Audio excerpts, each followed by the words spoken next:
So what you can tell from the first cover slide for this presentation, we're talking about the end of European imperialism, but only the first wave of it. We're going to see a second, rather different wave of imperialism shortly after this one ends. And the beginning of the next wave and the end of the first wave, as we're going to see, are closely related.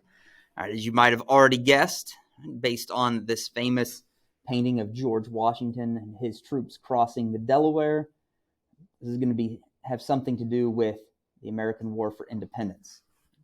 And an image most of you are probably less familiar with, of Simón Bolívar, the famous revolutionary leader, kind of the George Washington of Latin America. And although he fought in and helped lead more than one country's independence movement. So let's dive into it. Okay. When we think about the first wave of European empires, we need to understand that we're talking about two different patterns of imperialism.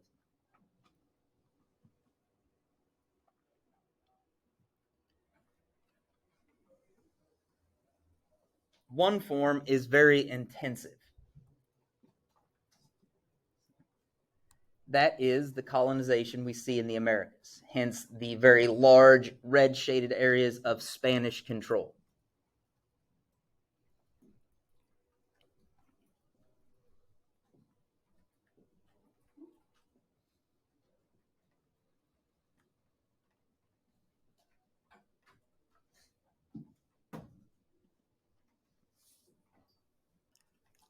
And on the other hand, a much more limited colonial presence, right? Much smaller footprint. In Africa, got trading posts along the coast, and that pattern of trading posts along the coasts of Asia, right, also fits. Although again, with the Spanish, a bit more intensive.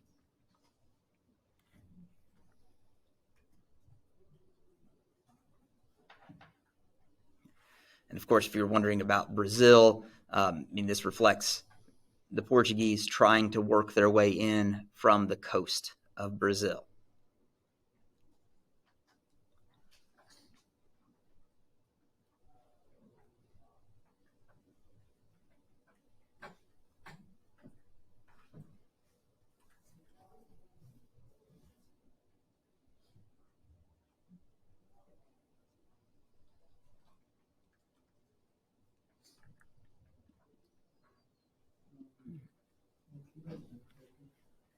What's that? Yep.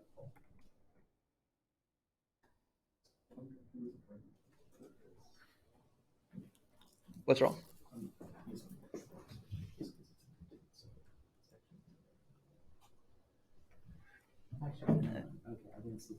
You're all right.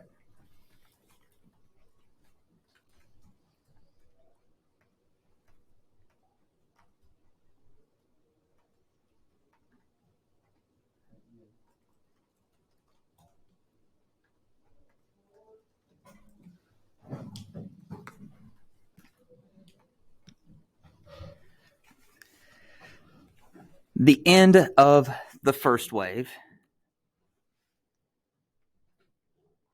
is, for most people, told as a story of losing the Americas, or at least losing much of the Americas.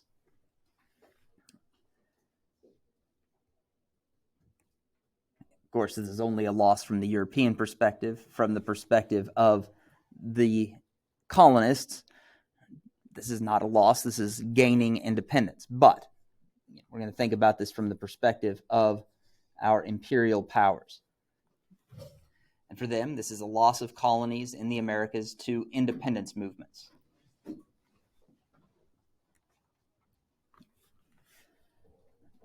The one we are most familiar with is the War of Independence of the 13 British colonies that would become the first 13 states of the United States. All right, Iris, do you need a pen or do you have your own? Okay, all right, let's keep up with the notes then, please. You haven't missed much to this point. Now, we often talk about it as the American Revolution, and in one sense, it is. We are getting rid of a monarchy and establishing a republic. Remember, republic means representative government, but representative government was not unknown to the British. They had a parliament. America simply didn't like the fact that they didn't have representation in that parliament. So really, we should think of it more as a war for independence than a revolution. Especially because as this is going on, it starts in 1775. We don't get our official Declaration of Independence until the 4th of July in 1776.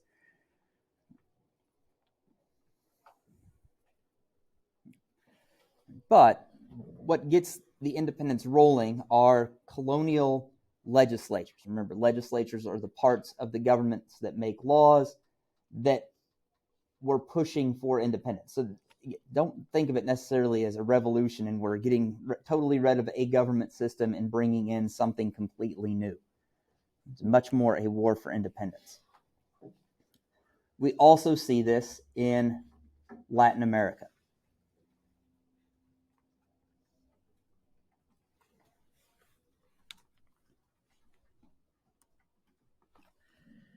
Latin America will, of course, become multiple different independent countries, and the wars for independence across Latin America will be a longer process, beginning in 1808 and continuing through 1826. And it's very much inspired by America, although the United States is not going to be supportive of these wars of independence. We will tell them, if you want it, you should fight for it and get it for yourself, like the United States. Yeah, as soon as we get Jerry back. That does unfortunately neglect the fact that without the help of the French, it would have been much, much harder, and some might argue impossible, for us to have gotten independence when we did.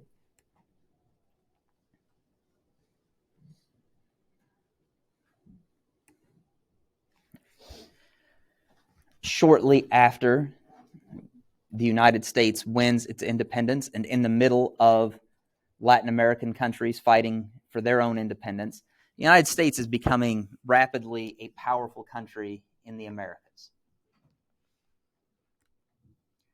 We will demonstrate that a bit when we fight the British a second time in the War of 1812.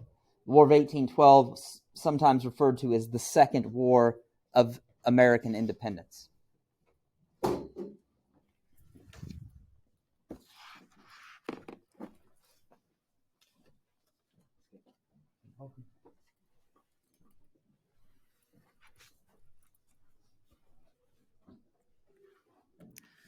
The War of 1812 it's not a tremendous American victory. We do get the British to stop some of the things, well, really a lot of the things we had wanted them to stop in the lead up to the war. But the United States does not get everything it tried for. American forces tried to invade Canada. That didn't work. One of the most famous battles of the War of 1812 was actually fought after the peace treaty had already been agreed because, well, communication was slow and Andrew Jackson didn't get the memo before winning the Battle of New Orleans. Sorry, there's a song called The Battle of New Orleans that is totally messed with my pronunciation. But still, the fact that the United States is able to hold its own against the British marks us as a powerful country. And we're only going to grow in power and our confidence to the point that in 1823, President James Monroe will make a speech. And in that speech, he lays down what will be called the Monroe Doctrine. And this is a declaration that the U.S. would not tolerate the following two things. One, new European colonies or new European imperialism in the Americas.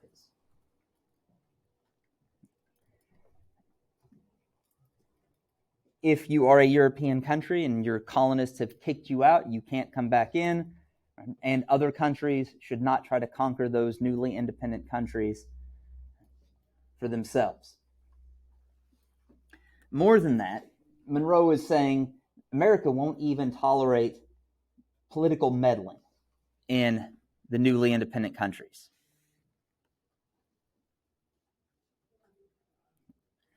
Right? Don't try to mess with their governments. Don't try to pull the strings to get the leaders you want.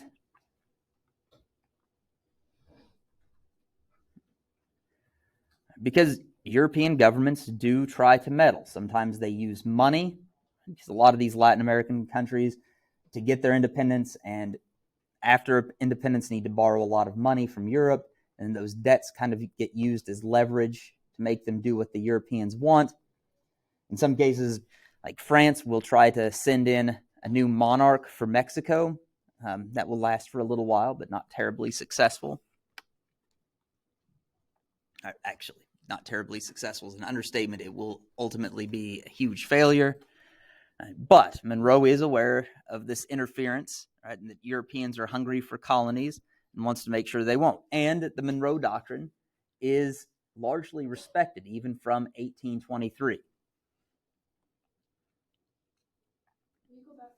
Sure. And don't take this as necessarily an altruistic, selfless thing by the United States. This is the point at which Americans begin, if they hadn't already, of thinking of Latin America as the United States' backyard.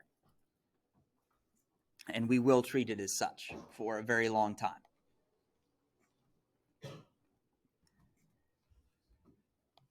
So on the one hand, we have the Europeans being kicked out of the Americas, or at least the European countries. I mean, America is going to be what's called a settler country of European immigrants. But still, they've kicked the European governments out of the Americas in a lot of places, and Europeans are going to shift to the rest of the world, right? Particularly Africa and Asia. Because remember, first wave imperialism, they only have, for the most part, those limited trading posts along the coasts of Africa and Asia. And this is partly because of that lost opportunity to build empires in the Americas.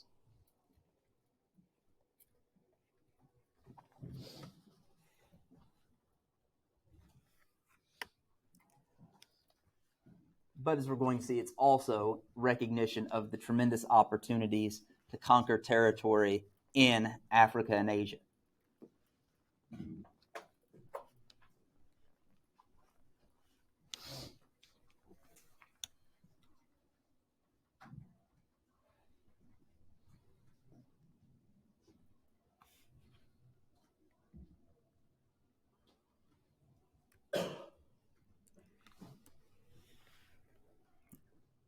Do you need me to go back, Jerry?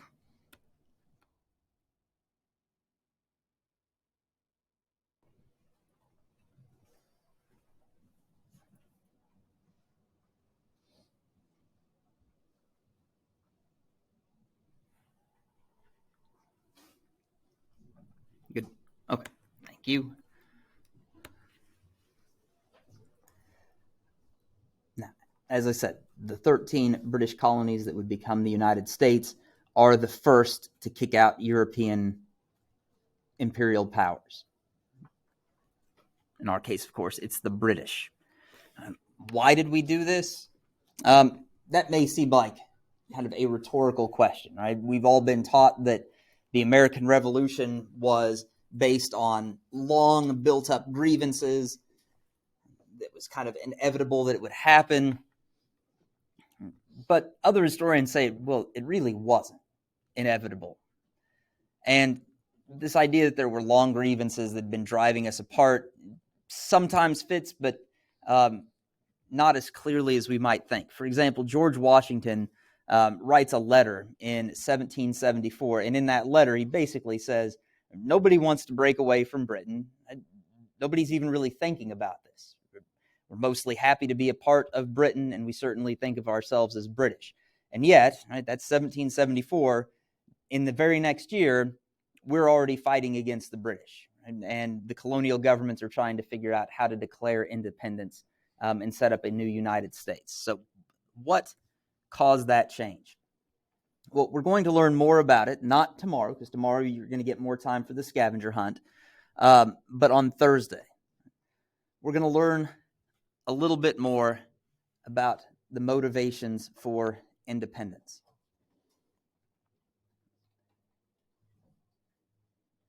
Not as much on the side of grievances. You guys have all been taught that Americans were angry at the Stamp Act. I'm sure you guys were taught about the Boston Tea Party. You were probably taught wrong. Don't worry, it's not a conspiracy theory. You don't need to call Tucker Carlson and be like, hey, before you leave Fox News, you should talk about this. It's not that kind of thing. Boston Tea Party was really just a bunch of black market tea dealers. I know that sounds weird, there would be tea dealers, but it was on the black market. And what they were really upset about is the British had kind of given the Americans what they wanted, and there was about to be a big shipment of tea released that was going to make tea much cheaper. And now all these black marketeers realized they weren't going to be able to make huge profits on their tea. And so they were angry. So the Boston Tea Party is much more about black market smugglers trying to get rid of cheap tea to protect their illegal market than it is about independence. And again, this is not conspiracy theory. If you go to the official website from some organization in Boston about the Boston Tea Party, they will tell you the same thing. So what we're going to look at instead of the grievances are going to be the ideas that Americans used to argue why they should have independence.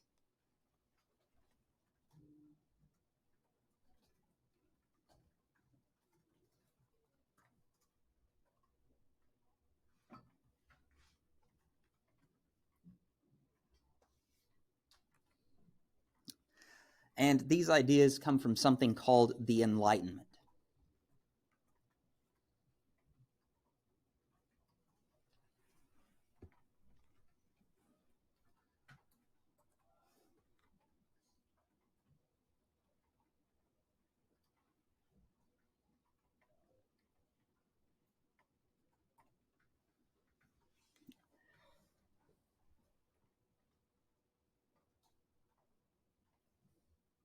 And learning about the Enlightenment will help you understand more about this push for the end of the first wave through wars of independence, but also help you understand that America's roots, philosophical roots, they're not really unique to the United States. I mean, I'm not denying that the founders often had very brilliant interpretations and expansions on these ideas, but a lot of the ideas come from earlier British and French thinkers and philosophers in particular.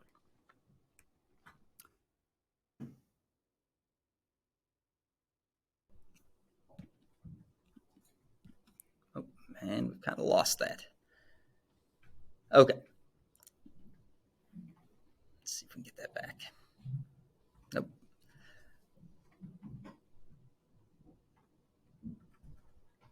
All right. Well, that is the end of the notes in any case. All right. So make sure that you save those. Go ahead and upload them to the assignment. They're not due yet, but why wait?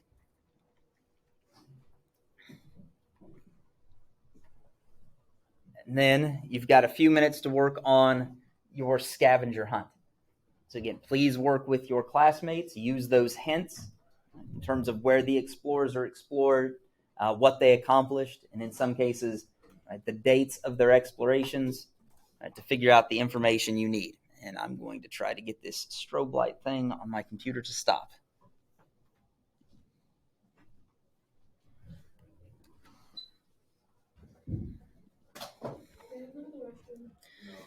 You may, Lacole. Well, I mean, but if Tevion thinks you shouldn't, then...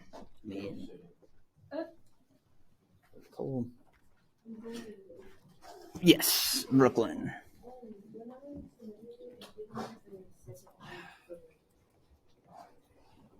Oh, okay. So go back to Cami.